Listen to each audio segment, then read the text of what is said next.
성경을 향해 전진하라. 주님이 우리 회장 되신다. 저 성경을 향해 전진하라. 주님이 우리 회장 되신다. 주가 명령하네. 강한 군사들아, 주가 명령하네. 강한 군사들아, 나팔 소리 시온성에 그르게 울려 거룩한 성에. 나팔 소리 시온성에 울려라. 나팔 소리 시온성에 그르게 울려 거룩한 성에. 나팔 소리 시온성에 울려라. 내는 주의 영광을 보내. 우리 가운데 계신 주님, 은인한 영광 보나를 넘고 그 찬송 온 나라를 대지 영광을 보내. 내는 주의 영광을 보내. 찬송 가운데 서신 주님의 얼굴은, 주님의 얼굴은 온 세상 향하네. 권능의 팔에, 권능의 팔을 드셨네. 주의 영광 이곳에 가득해. 우리 손에 주님과 함께 찬양하며 우리는 전진하리. 모든 열방 주권에. 다시 한번 처음부터 찬양합니다. 내는 주의 영광을 보내. 내는 주의 영광을 보내. 우리 가운데 계신 주님, 우리 가운데 계신 주님, 빛난 영광, 그 빛난 영광 오나를 덮고 그 찬송 온 땅 가득해. 내는 주의 영광을 보내. 내는 주의 영광을 찬송 가운데 계신 주님, 찬송 가운데 서신 주님.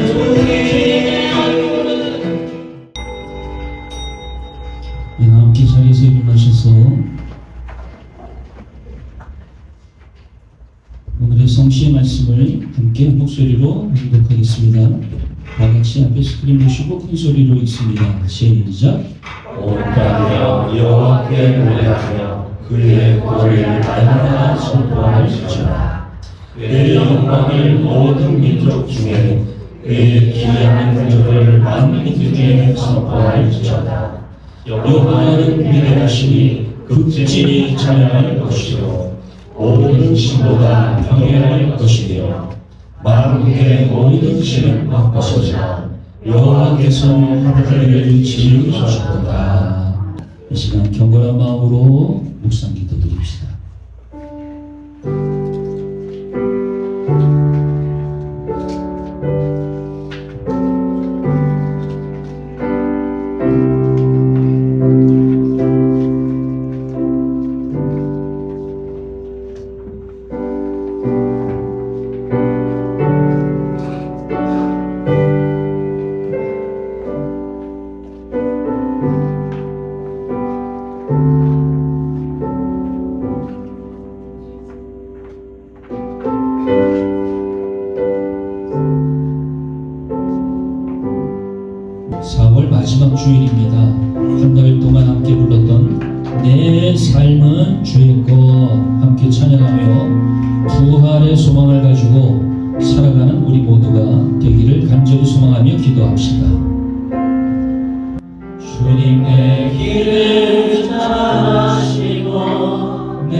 어둠에서 빛을 내시는 그분을 믿네.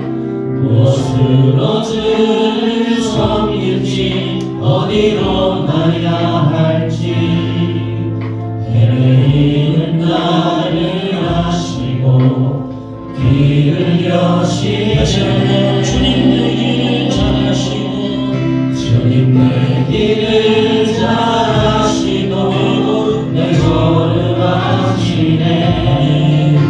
어둠에서 빛을 내시는 그분을 믿네.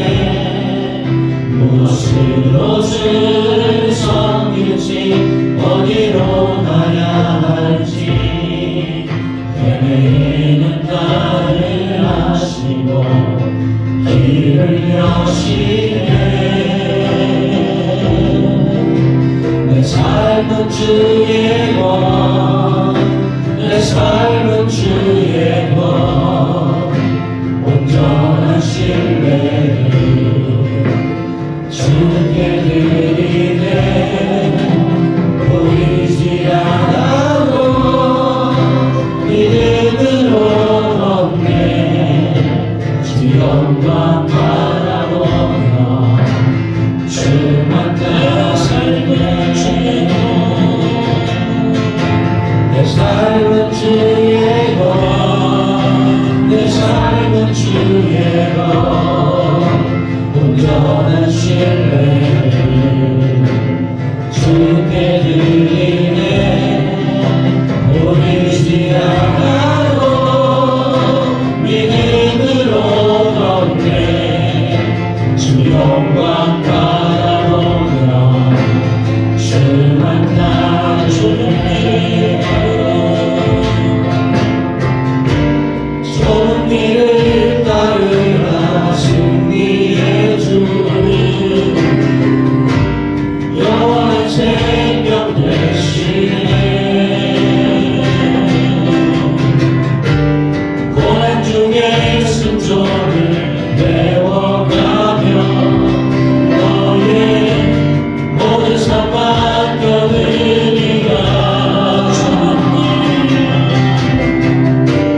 좁은 길을 따르라. 승리의 주 영원한 생명 되시네. 고난 중에 순종을 배워가며 너의 모든 삶 맡겨드리라. 내 삶은 주의 것, 내 삶은 주의 것, 온전한 신뢰를 주께 드리네. 보이지 않아도 믿음으로 걷네. 주 영광 바라보며 무전의 편안한 주여 잡고 일어나겠습니다. 주여. 기도드리겠습니다. 살아계신 하나님 아버지 감사합니다. 하나님 귀한 전으로 저희를 불러주시니 감사드립니다. 이 시간 주님 앞에 간절한 마음으로 예배하게 하여 주옵소서. 시간 메마른 심령에도 부활의 생명으로 시간 다시 숨쉬는 시간이 되게 하여 주옵소서. 살아계신 하나님 아버지, 하나님의 귀한 뜻으로 세우신 이 교회를 위해서 기도합니다. 성령을 부어 주옵소서. 은혜의 성령을 부어 주옵소서. 하나님, 우리에게 고난이 더할지라도 하나님 우리가 가야 될 길을 하나님 우리가 알고 있습니다. 더욱 힘내서 앞으로 나아갈 수 있도록 인도하여 주시고 싸움이 치열할수록 더욱더 힘을 낼 수 있도록 인도하여 주옵소서. 더욱더 기뻐하게 하여 주옵소서. 우리에게 아무리 힘겨운 일들과 고난이 있을지라도 그 길이 오직 주님의 길임을 기억하고 항상 생명의 말씀을 붙들며 주님 앞으로 갈 수 있도록 인도하여 주옵소서. 또한 귀한 성도들에게 넘치는 은혜로 함께하여 주옵소서. 하나님, 이 시간에 낙심된 심령 위에 하나님의 위로와 사랑으로 부어주시고 그 치유의 역사가 있는 시간이 되게 하여 주옵소서. 그래서 다시금 주님을 바라볼 수 있는 시간이 되게 하여 주시고, 다시금 기도하게 하여 주시고, 다시금 찬양하게 하여 주옵소서. 다시금 주님을 붙드는 교회가 되게 하여 주옵소서. 또한 모든 성도들이 되게 하여 주옵소서. 하나님, 또한 저희에게 인천경찰복음 선교를 허락하여 주심을 감사드립니다. 직장과 삶 속에서 그리스도의 본을 보이며 믿음직한 경찰관들이 되게 하여 주시고, 인천경찰의 복음의 청지기로서 사명을 다하는 사역자들이 되게 하여 주옵소서. 지금 주님의 크신 손과 발로 지켜주시고 지친 몸과 마음 위에 하늘의 평안을 덧입혀 주옵소서. 주님께서 함께 하심을 느끼게 하여 주옵소서. 이번 교회 위에 하나님이 주여 부어주실 성령님을 기대합니다. 불같은 성령을 온 성도 위에 부어주시고 간구하는 모든 성도에게 은혜로 성령님 임재하실 줄로 믿습니다. 하나님, 성도인들 가운데 아픔, 고통과 질병 속에 있는 모든 성도들 위해 눈물로 기도하는 예본교회 성도들이 되게 하여 주옵소서. 성령의 임재와 치유와 은혜가 있는 교회가 되게 하여 주옵소서. 또한 성도들의 교제가 있는 교회가 시간 되게 하여 주옵소서. 하나님, 오늘 드리는 예배 위에 성령님 충만히 임재하여 주셔서 이 시간 닫혀진 마음이 열리고 이 시간 주님의 은혜를 체험하는 시간이 되게 하여 주옵소서. 또한 살아계신 하나님 아버지, 이 교회 위에 귀한 목자를 세우셨습니다. 하나님, 그 귀한 목자에게 말씀을 전할 때마다 능력을 갑절이나 더하게 하여 주시고 성령 부으심으로 가는 곳마다 주님의 능력이 나타나는 그런 귀한 목자가 되게 하여 주시고, 하나님 함께하는 사모님에게도 건강으로 함께하여 주옵시고 능력을 갑절이나 더하게 하여 주옵소서. 어디에 가든지 그 말씀 한 구절 한 구절이 우리의 영혼을 살리는 생명의 말씀이 되게 하여 주옵소서. 예번 교회를 지켜주시고 끝까지 주님과 함께하는 성도들 되게 하여 주옵소서. 오늘도 감사하며 예수님의 이름으로 기도드립니다. 아멘.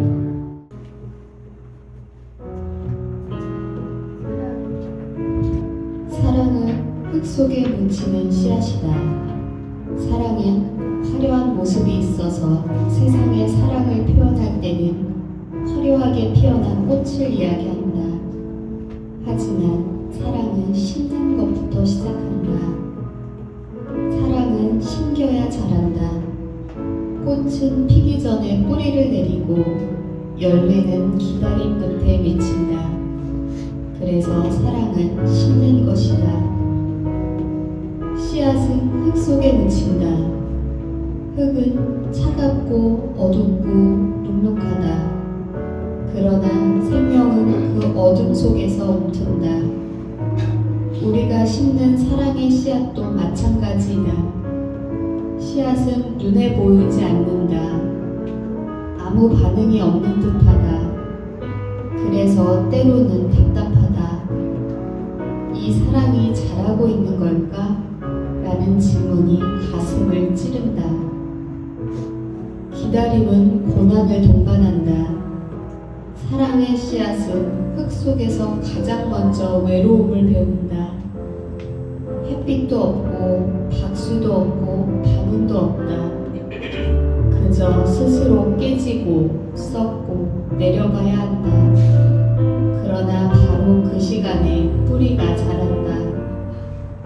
우리는 기다릴 때 흔들린다. 보이지 않는 것을 믿어야 할 때 의심이 먼저 싹튼다. 기다림은 단순한 인내가 아니다. 기다림은 신앙의 시험이고 사랑의 십자가다. 사람은 속도로 평가하지만 하나님은 깊이로 자라게 하신다. 어둠 속에서 묵묵히 견딘 씨앗만이 때가 되면 싹을 틔운다.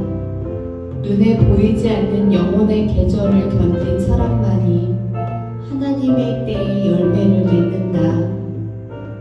억울한 순간에도 분노로 반응하지 않고 하나님의 때를 기다리며 사랑을 심으라.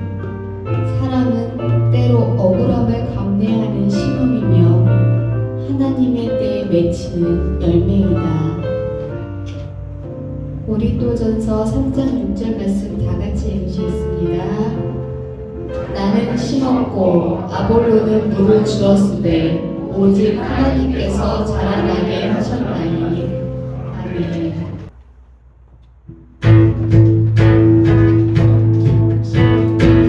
전부 나를 위로 밝은 태양 떠오르듯이 난 주저앉지 하늘이 어떤 어려움에도 주의 길을 선택하니 빛 가운데로 걸으리.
하나님의 말씀은 사도행전 4장 8절부터 22절까지의 말씀을 봉독하겠습니다. 이에 베드로가 성령이 충만하여 이르되 백성의 관리들과 장로들아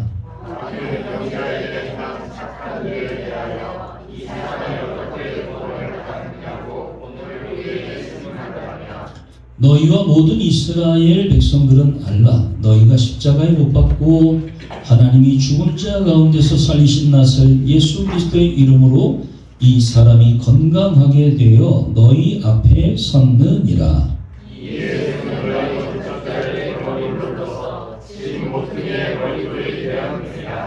다른 이로서는 구원을 받을 수 없나니 천하 사람 중에 구원을 받을 만한 다른 이름을 우리에게 주신 일이 없음이라 하였더라.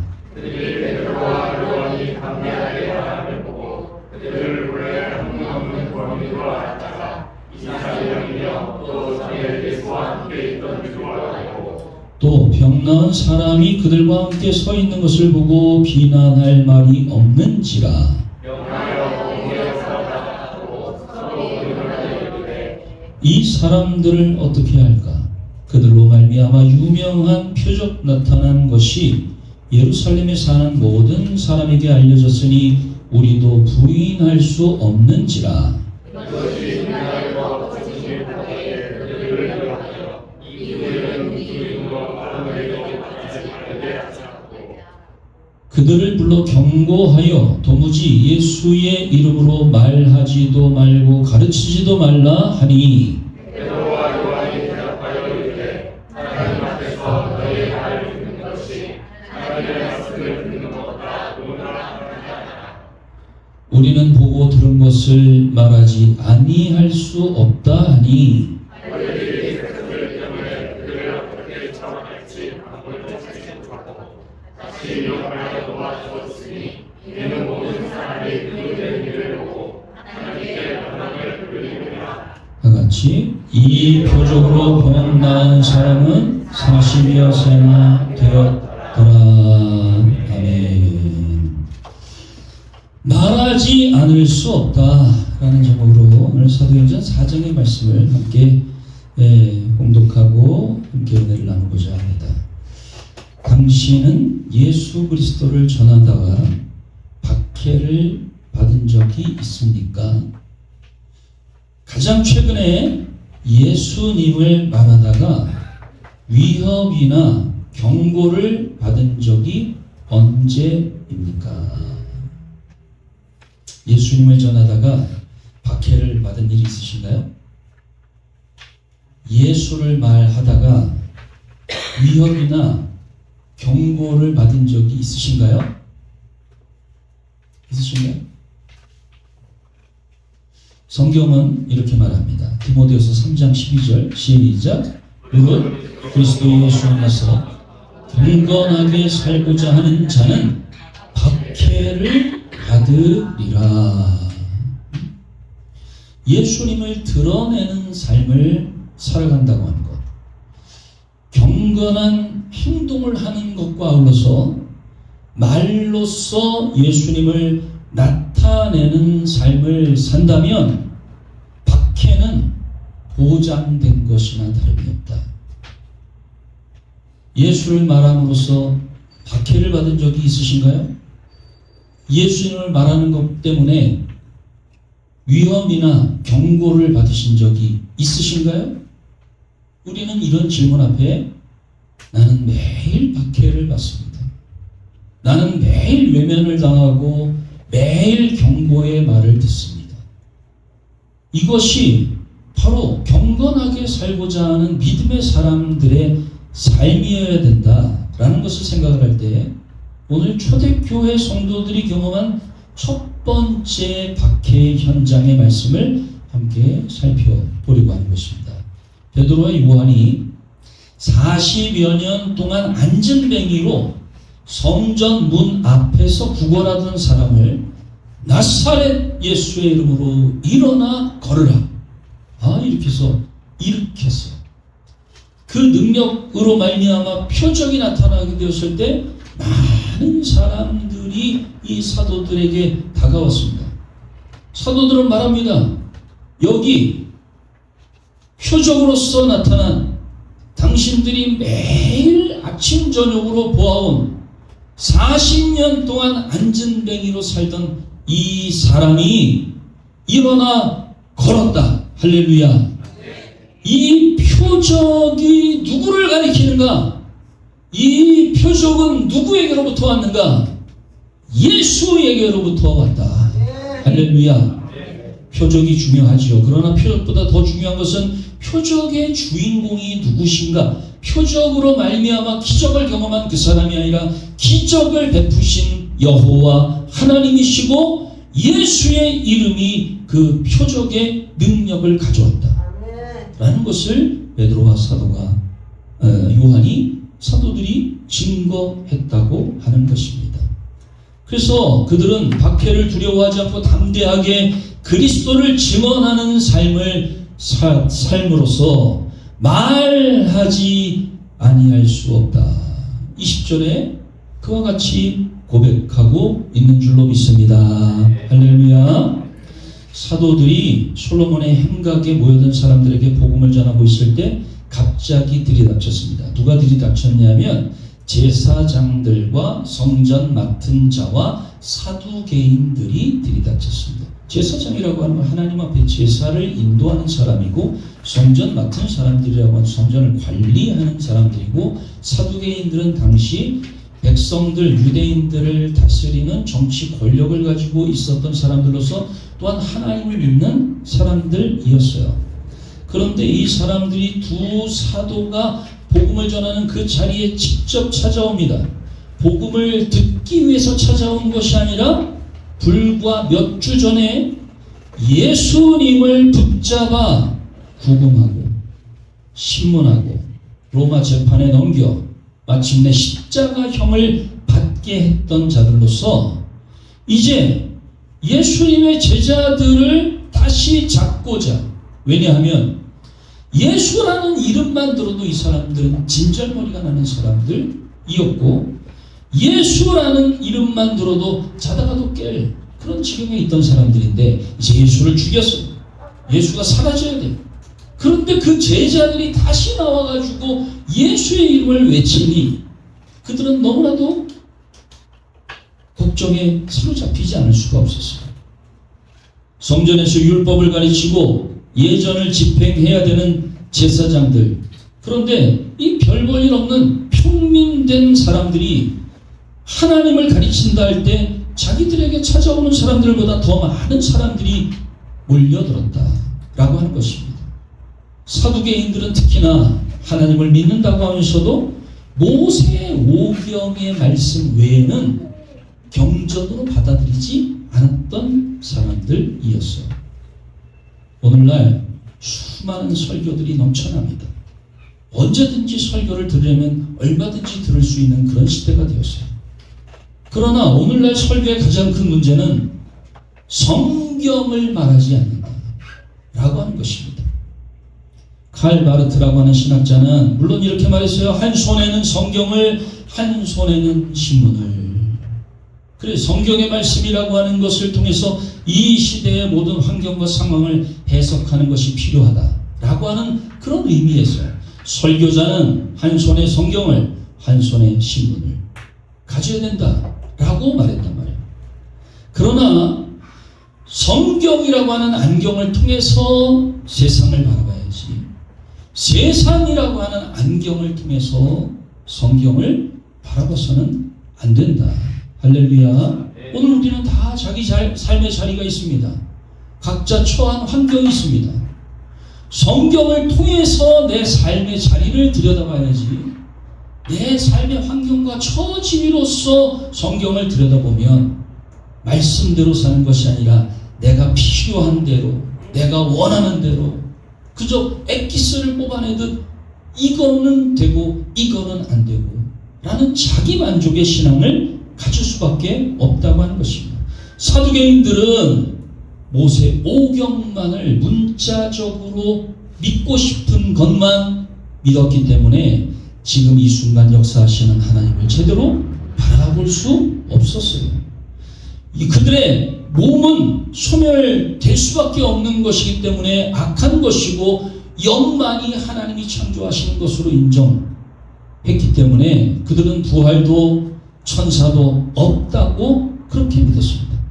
그런데 예수가 죽은 자 가운데서 다시 살아나셨고, 할렐루야, 이 부활의 소망을 가진 사람들이 그리스도인들이 되어 이제 예수를 증언한다고 할 때 그들을 체포했고 신문하였고 옥에 가두어 두었습니다.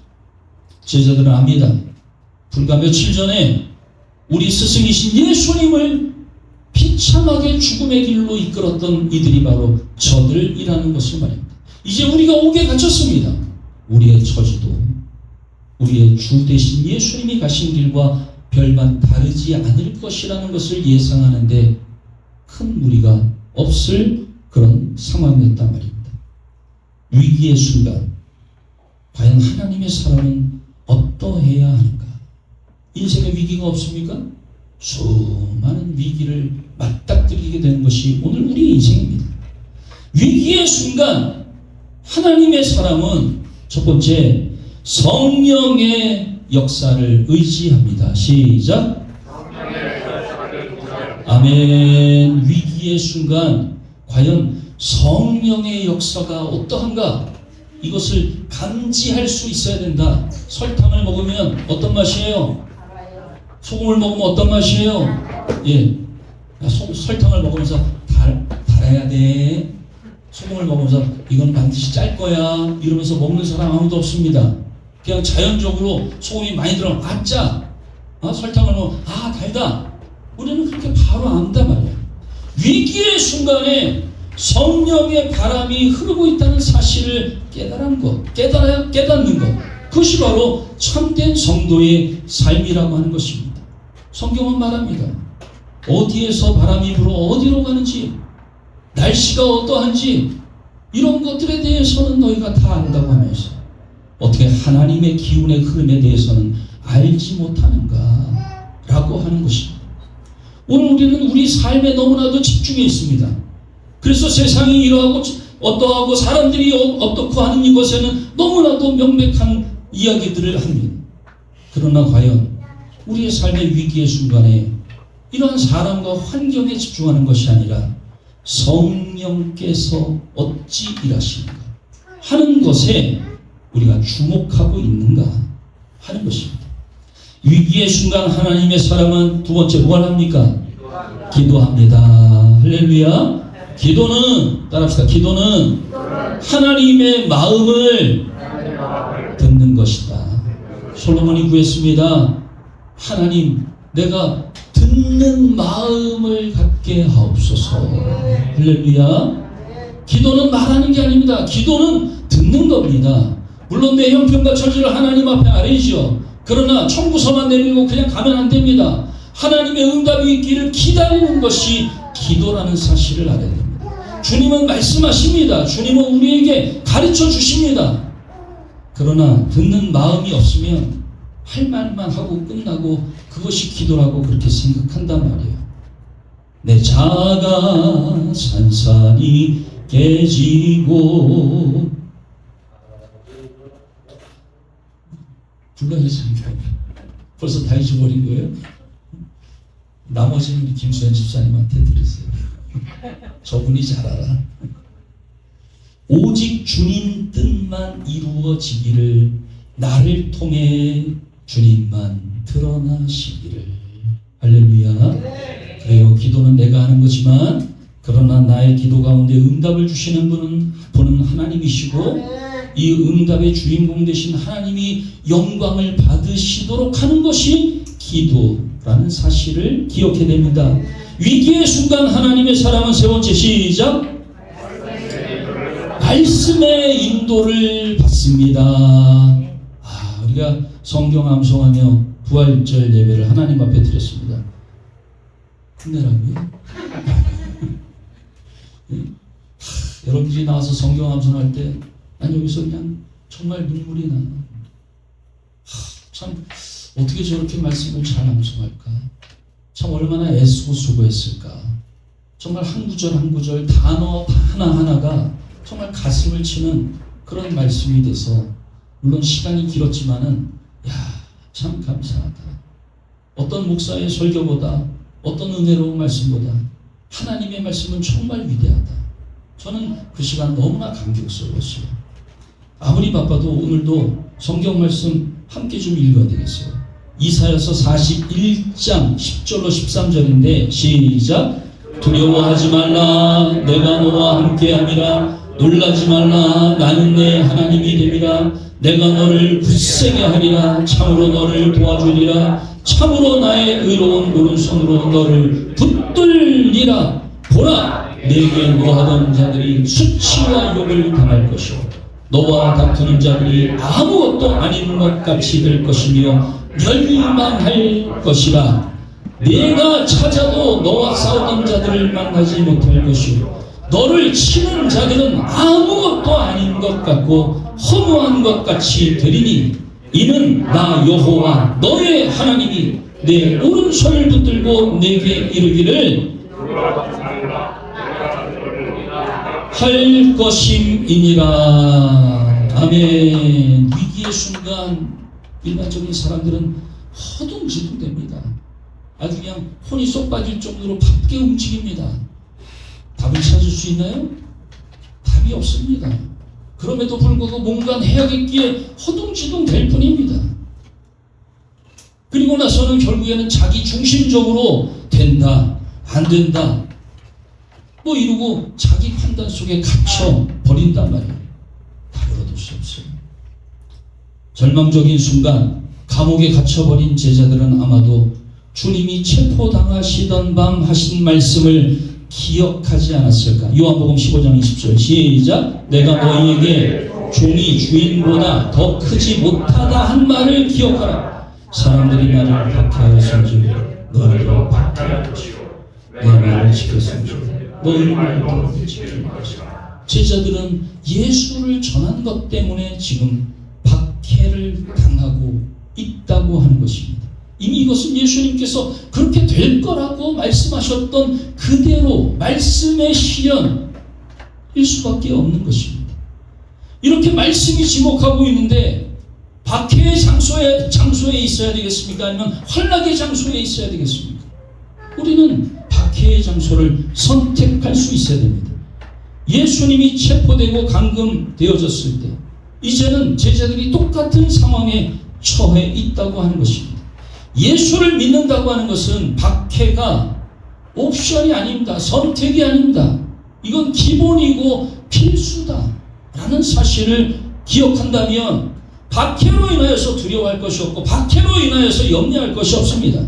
박해는 그냥 당연히 예수 믿는 사람들에게 찾아오는 기본과 같은 것이라고 하는 것입니다. 그런데 이뿐만이 아닙니다. 예수님께서 뭐라고 말씀하십니까? 내 말을 지켰은즉 너희 말도 지킬 것이니라. 예수님 한 분으로 시작했습니다. 그러나 제자들이 몰려들었어요. 수많은 사람들이 갈릴리 호숫가에 모여들어서 예수님의 말씀을 들었습니다. 이제 제자들이 예수를 외치자 기적이 일어났어요. 그리고 수많은 사람들이 몰려들기 시작했다라고 하는 것입니다. 제자들이 박해를 감수하고 담대하게 말씀을 선포할 때 믿는 자의 수가 더하게 된 줄로 믿습니다. 따라합시다. 전도는 힘들 때 하는 거다. 전도는 바쁠 때 하는 거다.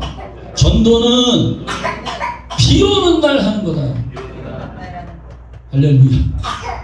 네? 아유 비가 오네. 오늘은 비도 오는데 전도 쉬죠. 아니야 그날이 전도할 날이야. 그날이 전도. 예? 야 저렇게 비 오는데도 전도하냐? 예? 야 날씨가 이 모양인데도 나와서 전도하냐? 이렇게 화창한 날 나가서 전도해봐. 그러면 그냥 당연한 줄 알아요. 예? 그러나 힘든 날 어려운 날 전도하면 야 그런데도 전도 안 해요. 여러분의 인생의 처지가 정말 곤고하고 피곤하고 어렵고 힘들 때 야 저래도 예수를 믿어? 야 저 정도 되면 나는 뭐 믿던 신도 버리겠다. 야 그래도 복음을 전해? 아니 지금 저렇게 어려운데 저런 문제가 산더미처럼 많은데도 예수를 믿으라고 이야기해? 야 그래야 전도가 되는 거지. 야 뭐 모든 게 다 편안하고 안전하고 넉넉하다고 할 때 그때 전하는 건 이미 누구나 할 수 있어요. 그렇습니다. 제자들이 박해를 두려워하지 않고 복음을 전했고 이미 이것은 사도행전 2장에 증거로 나타났어요. 남자의 수가 5천이나 되는 사람들이 구원됨으로써 그 수가 더하여졌다.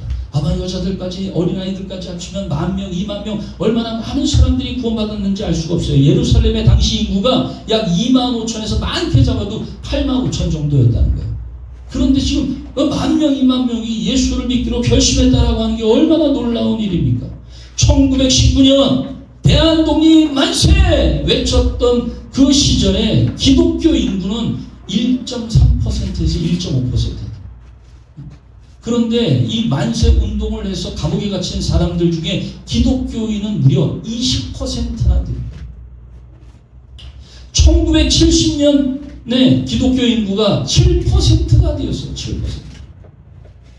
1973년 여의도 광장 빌리그레이엄 목사님이 와서 전도대회를 했어요. 110만이 모였어요. 110만. 어마어마한 숫자가 여의도 광장에 모여서 집회를 했단 말이에요. 네? 그때 대한민국 기독교 인구가 불과 7%. 그 결과 1977년에 기독교 인구가 10%가 되었어요. 2026년 오늘 이 시절에 기독교 인구가 이 땅의 20%나 되는 숫자를 가지고 있어요. 그럼에도 불구하고 과연 우리는 기독교인으로서의 예수를 증거하는 삶을 살아가고 있는가? 하나님의 나라를 전하며 살아가고 있는가? 국회의원 중에 거의 3분의 1 정도 되는 사람들이 기독교인이래요. 그럼에도 불구하고 이 차별금지법 하나 해결 못하고 지금 이러고 있다고 하는 거는 과연 뭘 믿는 거냐? 라고 하는 것에 탄식할 수밖에 없다고 하는 것입니다. 이름만 기독교인이어서는 안 됩니다.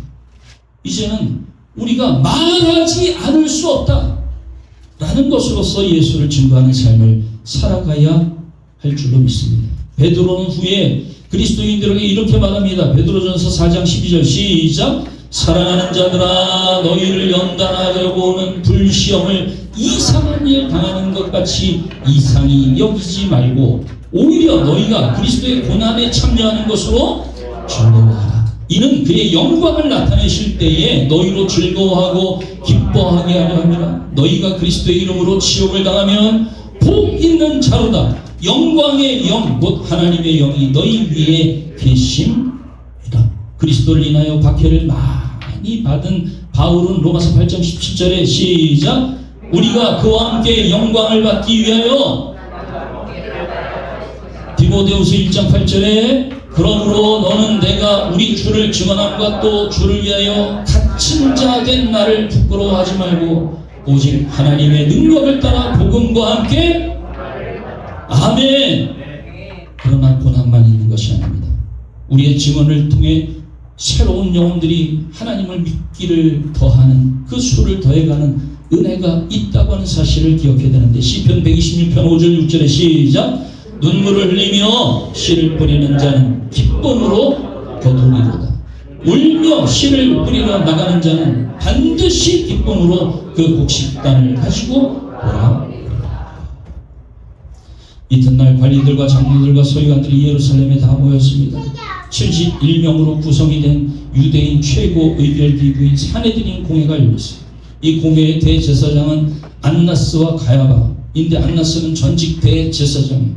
그의 사위가 가야바로서 현재의 대제사장이고 그 가족들이 성전의 기득권을 가지고 부와 권력을 독점하면서 그곳에 다 모여들었습니다. 그리고 베드로와 요한을 앞세우고 둥그렇게 둘러앉아가지고 물어봅니다. 너희가 무슨 권세와 누구의 이름으로 이 일을 행하였느냐? 예수도 죽였는데 예수의 제자들 중이야. 그러나 신문의 절차를 통하여 사형온도를 내리겠다고 하는 그 마음을 가지고 도대체 누구의 권세, 무슨 권한으로 이런 일을 행하냐라고 묻고 있다고 하는 것입니다. 이때 베드로가 성령이 충만하여 말합니다. 시작. 이에 베드로가 성령이 충만하여 이르되 아멘. 그래 어떤 말을 하든지 오늘 세상의 모든 권력 그리고 지위를 무시하는 것은 옳지 않습니다. 세상에 권한이 부여됐다면 우선은 그것을 인정하는 것으로부터 시작해야 합니다. 베드로도 역시 그들을 향하여 그래 너희가 관리가 맞다, 장로들이 맞다 라는 것을 인정하는 존중의 표현을 먼저 시작합니다. 그리고 이야기합니다. 시작. 만일 병자에게 행한 이 사람이 어떻게 구원을 받았냐고 오늘 우리에게 질문한다면 지금 우리를 잡아온 게 우리가 나쁜 일을 해서 잡아온 거냐 착한 일을 해서 잡아온 거냐. 네? 베드로가 물어봅니다. 아니 40년 동안 안진뱅이였던 이 사람을 일으켜 세운 것이 나쁜 일입니까? 착한 일입니까? 착한 일이잖아요. 그런데 그 착한 일을 한 것 때문에 우리에게 그렇게 물어보는 거라면 무슨 권한으로 무슨 능력으로 그 일을 행했냐고 물어보는 거라면 우리는 아무 죄도 없잖아요. 그 다음에 10절 시작. 너희와 모든 이스라엘 백성들은 알라 너희가 십자가에 못 박고 하나님이 죽은 자 가운데서 살리신 이 사람이 건강하게 되어 너희 앞에 섰느니라. 아멘. 나사렛 예수 그리스도의 이름으로 일어나 걸으라. 그런데 그 이야기를 하면 지금 당장 십자가에 죽을 판입니다. 그러니 그냥 이 사람이 살아났잖아요. 일어섰잖아요. 잘 됐잖아. 그냥 그랬으면 됐지 라고 끝낸 것이 아니라 굳이 죽기를 각오하고 나사렛 예수 그리스도의 이름으로 이 사람이 건강하게 되어 너희 앞에 서 있지 아니한가. 하고 싶은 말을 꿋꿋이 하고 있습니다. 베드로는 이어서 시편 118편 22절에 있는 말씀을 인용하여 이렇게 말하죠. 11절 시작. 이 예수는 너희 건축자들의 버림돌로서 집 모퉁이의 머릿돌이 되었느니라. 이거 이미 예수님께서 누가복음 20장에서 하셨던 말씀이에요. 건축자들의 버림돌이 모퉁이 머릿돌이 되게 하셨다라고 말이죠. 이 이야기를 하신 예수님께서 앞서 무슨 비유를 들었냐면 포도원 농장의 비유를 들었어요. 포도원을 종들에게 맡겨두고 주인이 멀리 갔는데 오랫동안 이 종들이 포도원을 가꾸다 보니까 거기서 나오는 소출이 마치 자기들 것이고 이 농장이 자기들 것인 양 생각했다는 거예요. 아들을 보내서 세를 받으려고 하니까 오히려 아들을 죽여버렸다는 거야. 그러면 주인이 어떻게 하겠냐? 당연히 가서 그들을 다 진멸하여 버릴 것이 아니겠느냐? 그래요? 안 그래요? 네? 똑같구나. 그 종들이 뭐라고 대답하면 결코 그리 될 수 없습니다. 아니 주인이 맡겨놓은 농장이에요. 그리고 세를 달라고 보냈더니 그 아들을 죽여버렸어. 그러면 당연히 주인이 와서 그 종들을 다 내쫓든가 진멸하는 것이 마땅하잖아요. 그런데 종들이 뭐라고 얘기하냐면 절대로 결코 그리 될 수 없습니다. 야, 완전히 이제 화인 가진 양심을 가진 사람들이 되어버렸다라고 하는 것이죠. 죄를 가벼이 여기면 안 됩니다. 사소한 죄도 절대로 용납하면 안 됩니다. 결국에는 처음 먹었던 그 작은 마음이 점점 커져가지고 이제는 완전히 예수님이 그렇게 얘기를 해도 아니 무슨 소리입니까? 안 됩니다. 안 됩니다. 안 됩니다. 이거 우리 거예요. 우리 거. 이제는 완전히 정신 이상한 그런 사람들이 되어져 버렸어요. 베드로는 말합니다. 12절 시작. 다른 이로서는 구원을 받을 수 없나니 천하 사람 중에 구원을 받을 만한 다른 이름을 우리에게 주신 일이 없음이라. 할렐루야. 오늘 우리가 예수 그리스도를 증거해야 된다고 하는 사실을 결코 잊어서는 안 됩니다. 왜냐하면 예수 외에는 다른 방법으로 구원받을 수가 없기 때문입니다. 선한 일을 많이 해서 천국에 간다면, 열심히 신앙생활하는 것 때문에 천국에 가는 거라면, 어떤 예전이나 예식, 봉사활동을 통해서 성경을 통해서 하나님 나라에 갈 수 있다면, 또 어떤 종교를 믿든지 그냥 시작은 달라도 결과가 같다고 이야기한다면 그것은 다 같이 합니다. 오직 나사렛 예수 그리스도의 이름만이 우리를 구원할 수 있다라는 사실을 기억해야 됩니다. 요한복음 14장 6절에 예수께서 이르시되 내가 곧 길이요 진리요 생명이니 나로 말미암지 않고는 아버지께로 올 자가 없느니라. 아멘. 예수님이 그렇게 말씀하셨어요. 13절 14절 그들이 베드로와 요한이 담대하게 말함을 보고 그들을 본래 학문 없는 범인으로 알았다가 이상히 여기며 또 전에 예수와 함께 있던 줄도 알고 또 병나은 사람이 그들과 함께 서는 비난할 말이 없는지. 아니 여기 표적과 기적이 이미 있습니다. 어찌 반박할 도리가 없어요. 그러니 이를 어쩌면 좋겠는가 라고 의논한 끝에 17절 시작. 이것이 민간에 덮어지지 못하게 그들을 위협하여 이후에는 이 이름으로 아무에게도 말하지 말게 하자 하고. 아멘. 쉬. 그래서 베드로와 요한을 다시 공회 앞으로 불러옵니다. 18절 시작. 그들을 불러 경고하여 도무지 예수의 이름으로 말하지 말고 가르치지도 말라. 이거 협박해도 안 되고 가둬도 안 되니까 이제 적당히 구슬러서 하지마 제발 하지마 도무지 그렇게 이야기했단 말이에요. 그러자 베드로와 요한이 대답하여 이르되 시작. 하나님 앞에서 너희 말을 듣는 것이 하나님의 말씀을 듣는 것보다 옳은가 판단하라. 우리는 보고 들은 것을 말하지 아니할 수 없다.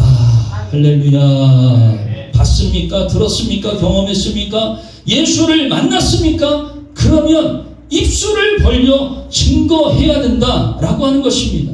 주님을 만난 그 심정, 그 뜻을 이제 사람들에게 전하는 것이 오늘 우리가 해야 할 마땅한 일이라는 사실을 기억해야 됩니다. 고린도전서 9장 16절에 사도 바울은 이렇게 말합니다. 시작! 내가 복음을 전할지라도 자랑할 것이 없으면 내가 부득불 할 일임이라. 만일 복음을 전하지 아니하면 내게 화가 있을 것이다. 40년 지나 일어서게 된 사람의 간격이 어떠하겠습니까?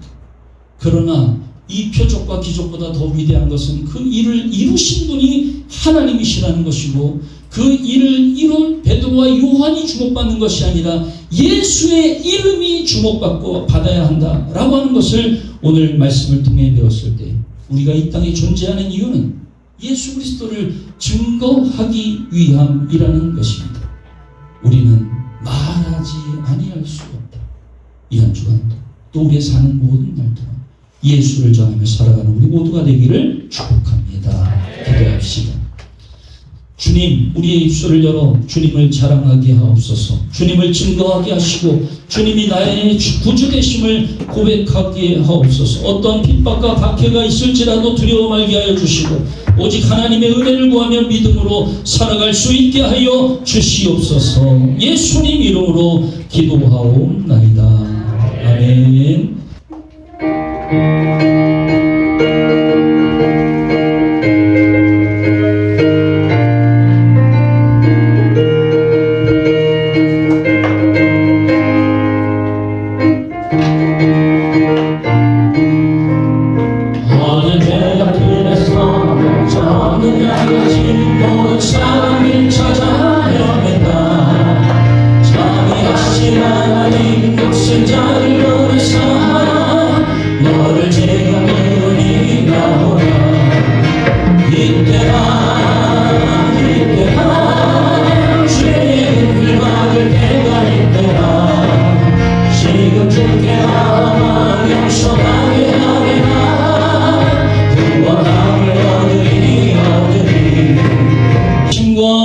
성령의 감화 감동 역사 교통하심이 우리 가운데 영원히 함께 하시기를 간절히 축원하옵나이다. 아멘.